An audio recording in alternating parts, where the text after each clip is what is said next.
What's up, YouTube? Cholula HOC Comics. I'm doing this video for the homie Vince, aka Semper Comic Guy, aka freaking Poppy Claus, aka Random Act of Kindness Guy. If you guys don't know Vince, if you're watching my video, you know Vince because Vince has like 1 million subscribers. Vince is a good dude, and if you're watching my videos, you got to be sub to Vince. So again, I'm doing this video for Vince, aka Simplified Comic Guy. He wanted to know what is your plan in case of the apocalypse, and he's doing a Walking Dead giveaway. So, in honor of that, I'm gonna give my zombie plan for the apocalypse. Like, what am I gonna do in case of the apocalypse? First and foremost, assess the situation. How crazy is the outbreak? How many people know? Do we know the signs? You know what I mean? So you gotta, Fear the Walking Dead. If you guys have been watching that show, I know some people like it, some people don't. They did a good job of that in that nobody believed what the media was putting out. Nobody believed the beginning signs. They thought, I mean, and you got to remember, this is in the very beginning, so it's not like the dead are coming back are like really decrepit looking or deteriorated looking. So first and foremost, keep an eye out. Make sure you know what signs to look for. Number two, what do you have? What are your weapons? What are your resources? Weapon of choice for me, obviously, I mean, I got a couple of things registered to me. I mean, my favorite would probably be my shotgun.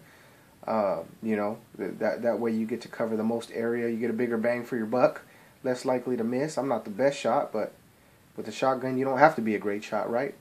So that would be first choice. But, close range, you're trying to be quiet.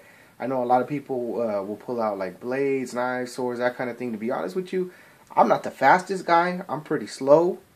So I would use a baseball bat. Honestly, I would just use a baseball bat. That way I get some distance between me and the zombies. There's no scratches. There's no nicks. There's no biting going on. I can keep them away and still bash, beat some brains in. Done. Good to go. Okay. Weapons. So now we got weapons down. Food. Honestly, I mean, I live in the Bay Area, Northern California. It's pretty densely populated. When shit goes down, it's going to go down. It's not like we got a whole lot of places to run to. Luckily, I have a 2-story house.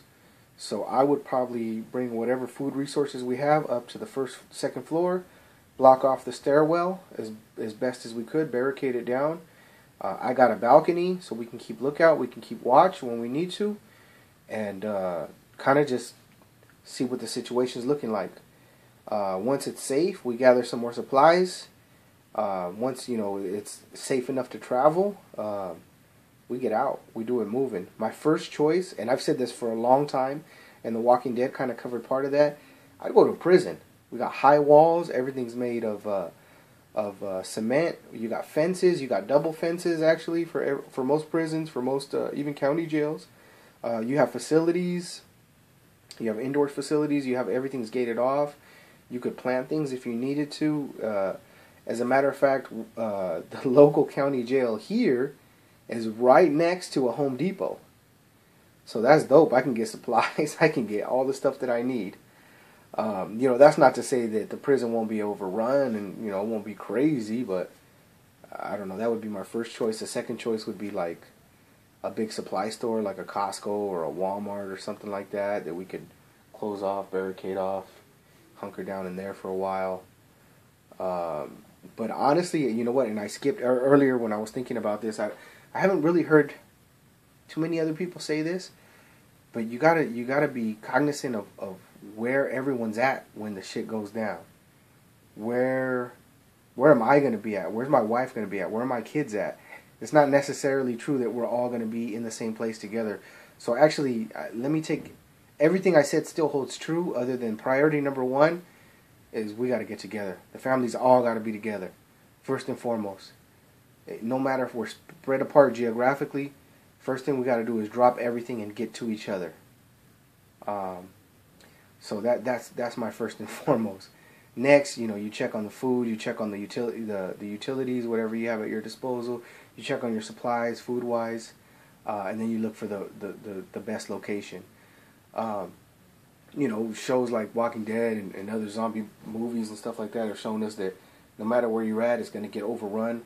So I mean, I would love to rebuild and have something that's gated off, and something where you have people that around you that you know, you love, you trust.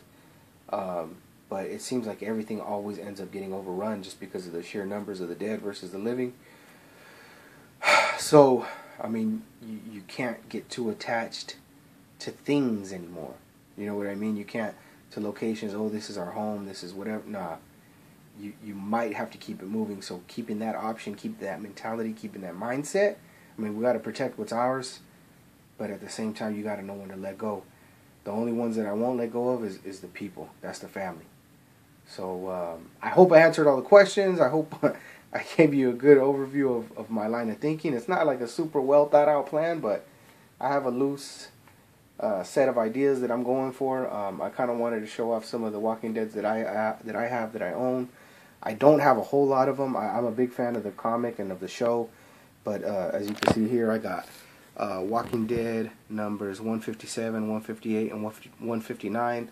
These are the variants. These are the connecting covers for the Whisper Wars that's going on right now. Those are really the only comic books of the Walking Dead I have.